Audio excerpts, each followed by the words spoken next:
L'emblème du Printemps des comédiens depuis 30 ans, c'est l'Arlequin. Et d'ailleurs, on voit le théâtre Jean-Claude Carrière qui est habillé d'un manteau d'Arlequin avec ses losanges. Et nous avons décidé d'accueillir un spectacle mythique de la production européenne qui est l'Arlequin, serviteur de Démètre, de Goldoni, mis en scène par Strehler. C'est un spectacle emblématique à plusieurs endroits. D'abord pour cette figure de l'Arlequin. Ensuite parce qu'il est créé en 1947 par Strehler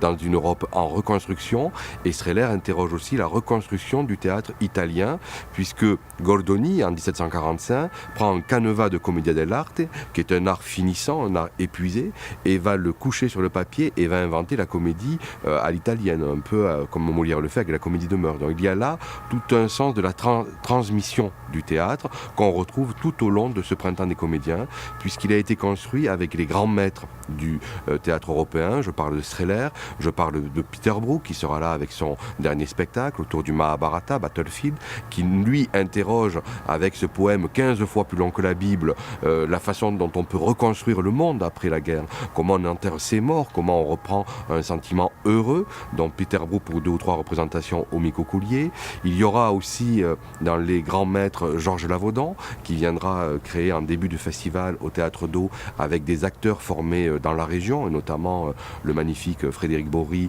un texte de Rodansky, un auteur surréaliste, le Rosaire des voluptés épineuses. Il y aura les maîtres de la nouvelle génération, Jean-François Sivadier, qui interrogera le mythe de Don Juan avec son acteur fétiche,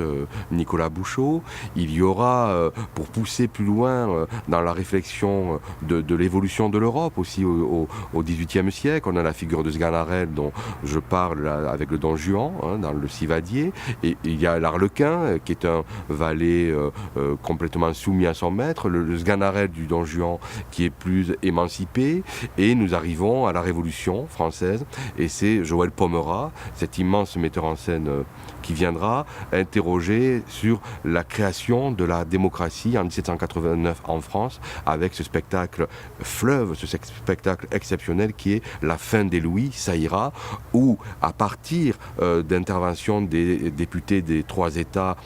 dans la salle du Jeu de Paume à Versailles en mai 1789, Pomera interroge sur la démocratie, sur le verbe politique, mais ce n'est pas un spectacle de reconstitution historique, c'est un spectacle qui nous parle d'aujourd'hui, qui nous parle de la représentation politique aujourd'hui, du contenu, de la communication politique, avec ce verbe flamboyant du XVIIIe siècle. Le spectacle sera recréé dans l'amphithéâtre, parce qu'il nous a semblé, à Joël Pomera et à moi, que l'amphithéâtre, avec sa forme de théâtre à l'antique, correspondait à l'énergie qu'on pouvait avoir dans l'hémicycle, avec des interventions depuis la salle jusqu'à ce qu'on appelle à l'hémicycle le perchoir. Donc un spectacle exceptionnel. Et puis les maîtres du théâtre ou du music-hall, avec James Hiré qui revient, qui est maintenant un fidèle du festival, qui vient présenter sa nouvelle création, qui va sortir là à Genève au mois d'avril, que nous avons accompagné, qui s'appelle La Grenouille avait raison. On retrouvera James Hiré au plateau, contrairement à Tabac Rouge, et il va nous donner toute la panoplie de son talent, de son travail, notamment sur le corps, comment le corps de James Hiré donne des sentiments, est une bibliothèque de sentiments, et là on peut trouver une filiation avec le travail de la commedia dell'arte. James Hiré, lui, a enlevé le masque de comédia, mais il travaille par son corps à donner de l'émotion, à partager avec le public. Et puis 2 spectacles qui allient technologie, bricolage, sans jamais péjorer l'émotion de l'acteur au plateau. La première en France, très attendue, de cet immense artiste anglais, Simon McBurney, qui vient avec La Rencontre, The Encounter, pour un spectacle d'une force inouïe, d'une émotion extraordinaire, un spectacle initiatique, puisque nous sommes plongés, grâce au roman de Popesco, au cœur de la forêt amazonienne, où se perd un photographe du National Geographic et qui va rencontrer une tribu d'Indiens, les hommes-chats. Il va d'abord penser que ces derniers jours sont arrivés, ces derniers moments sont arrivés, et puis une relation va se créer entre lui et le chaman, et Simon McBurney nous invite dans ce parcours, cette rencontre au milieu de la forêt amazonienne, dans un spectacle, je le disais, qui allie la performance de l'acteur Simon McBurney, exceptionnel, de conviction, d'énergie, de finesse, et la technologie, puisque chaque spectateur est muni d'un casque, et grâce à un système de son exceptionnel qui nous plonge dans la quatrième dimension, le son est partout. On entend tout à la fois l'histoire, l'épopée, la fable dans la forêt amazonienne qui nous est susurrée par McBurney à chacun d'entre nous, et on entend tous les bruits, tous les sons, toute l'ambiance de la forêt amazonienne, et on se laisse embarquer, on se laisse avoir, pensant jusqu'à la dernière minute de la pièce qu'un moustique va nous piquer. Et on est dans la même émotion, je pense, que lorsque Goldoni, au XVIIIe siècle, avec la machinerie de Sabatini, a embarqué les spectateurs dans un théâtre à machine. On est dans le théâtre à machine du XXIe siècle. Et l'autre création en France qui allie technologie et bricolage de génie, c'est la venue de celui qui avait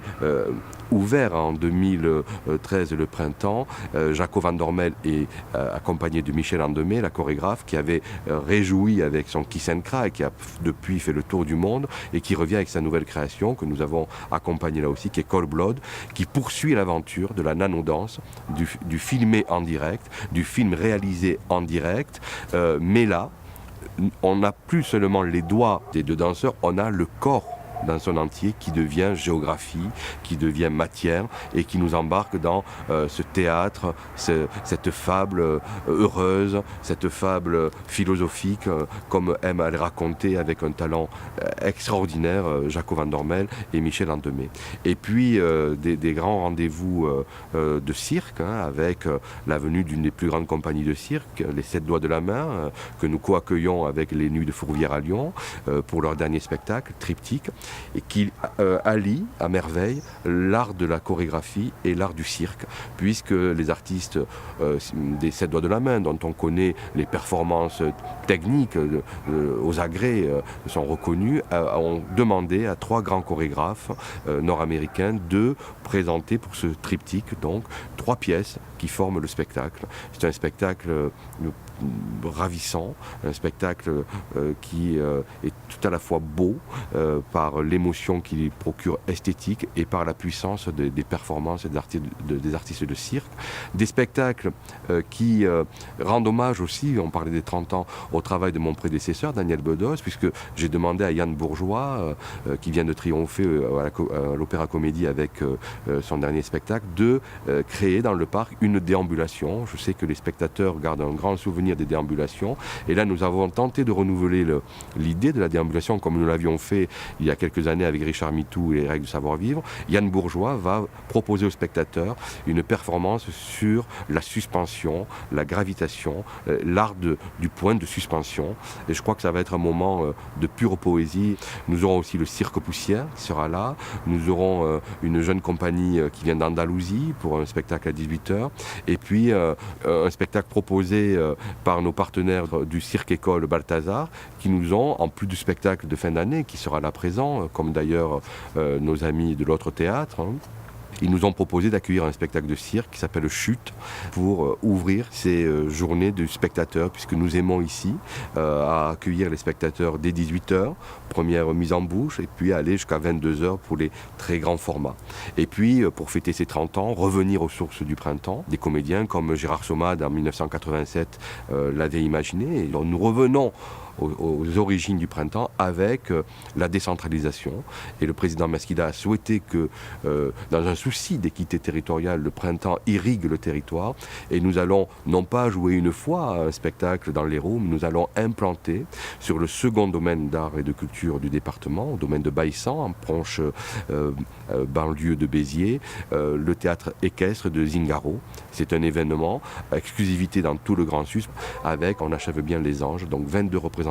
du 11 juin au 10 juillet à Béziers. Et il faut absolument voir ce spectacle, absolument redonner par là même le désir de découvrir cette ville extraordinaire qu'est Béziers et qui mérite bien mieux que l'image qu'elle a aujourd'hui. Et ça aussi, c'est une des missions d'un festival de service public comme le Printemps des comédiens, donner le désir des territoires, donner le désir de partager, donner le désir de communiquer, de vivre ensemble. Et pour cela, pour mieux comprendre notre démarche, nous organisons avec Gérard Liébert des rencontres avec les artistes, des lectures. Et pour finir, puisque je parlais de transmission, nous aurons une grande production de l'École nationale supérieure d'art dramatique avec